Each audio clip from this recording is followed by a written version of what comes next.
Toujours par rapport à la situation sécuritaire dans l'Est de la République démocratique du Congo, après la visite du secrétaire d'État américain Anthony Blinken, la société civile congolaise attend plus de la part des États-Unis d'Amérique, notamment au sujet de l'activisme du 23 et des tensions avec le Rwanda. Les acteurs de ces structures invitent les Américains sur le sol congolais à s'investir dans l'exploitation des minerais pour créer de la valeur ajoutée. Les organisations de la société civile, maisons de presse et ONG de la République démocratique du Congo, signataires de la présente déclaration,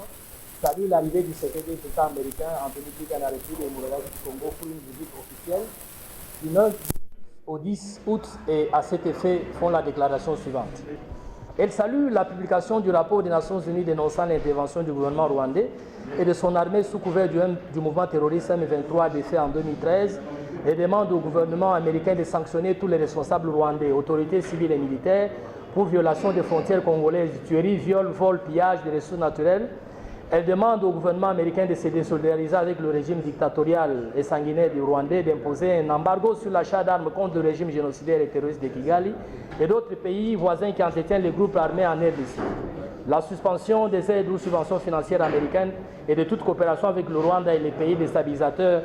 de la RDC, ainsi que l'implication américaine auprès des Nations Unies pour le retrait des casques bleus rwandaises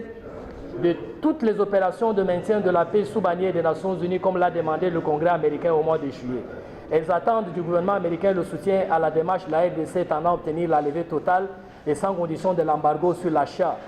d'armes lourdes qui frappent injustement la RDC alors que certains pays voisins qui entretiennent l'insécurité à l'Est s'en procurent facilement et approvisionnent des mouvements terroristes afin de tuer des paisibles citoyens congolais et piller les ressources naturelles de ce pays.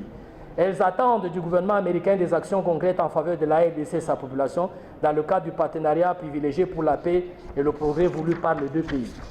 En effet, les observations suivantes devaient pousser les États-Unis d'Amérique, porteurs des valeurs humaines, à s'impliquer de manière significative dans le rétablissement de la stabilité de la RDC sous toutes ses formes.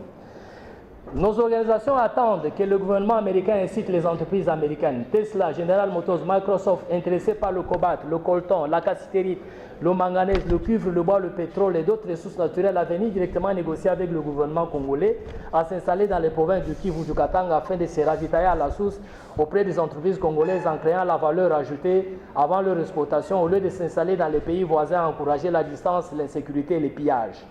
Nous réaffirmons que notre position à cheval sur l'équateur et notre hydrographie sont des atouts à exploiter conjointement par les entreprises américaines et congolaises dans le cadre des énergies vertes et renouvelables en protégeant la planète contre le réchauffement climatique.